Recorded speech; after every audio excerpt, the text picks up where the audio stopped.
Buenos días, en el día de hoy hablaremos sobre la planeación de la capacidad en un producto como son las reglas con una medida de 10 centímetros fabricado con material PLA.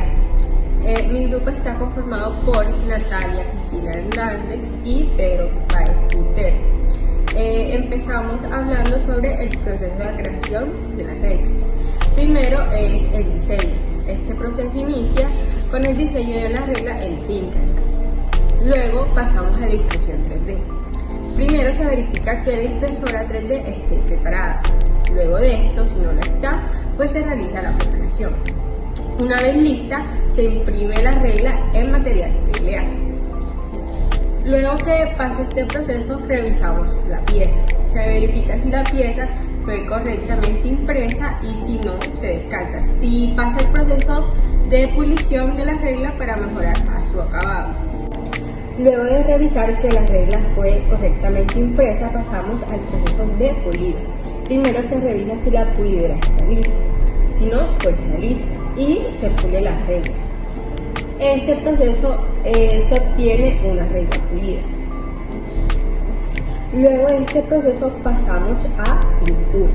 Se preparan los marcadores acrílicos que fueron los escogidos para realizar este proceso.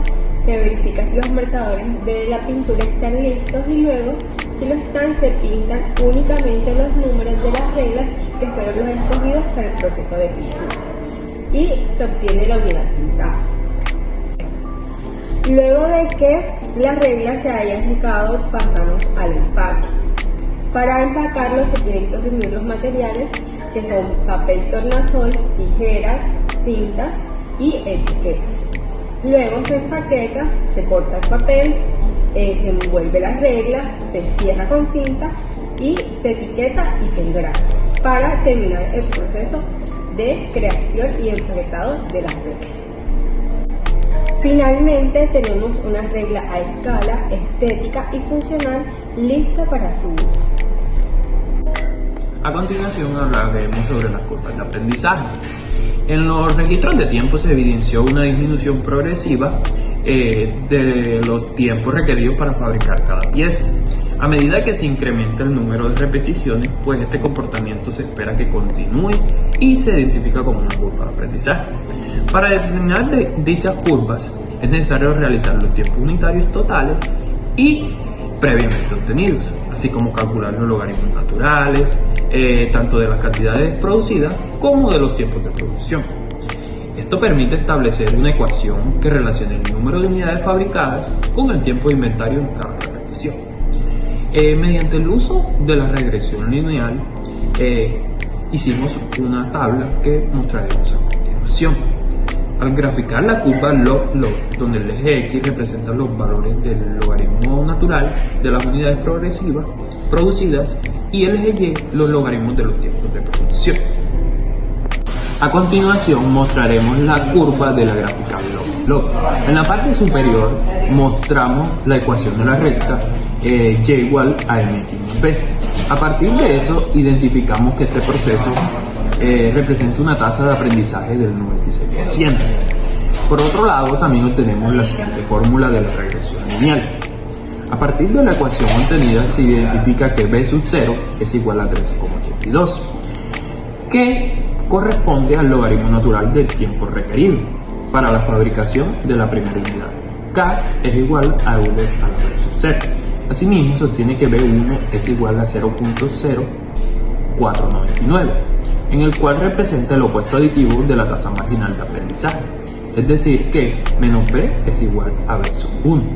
Con estos parámetros se identifica que el valor de b se aplica la fórmula de la curva de aprendizaje equivalente a la regresión lineal.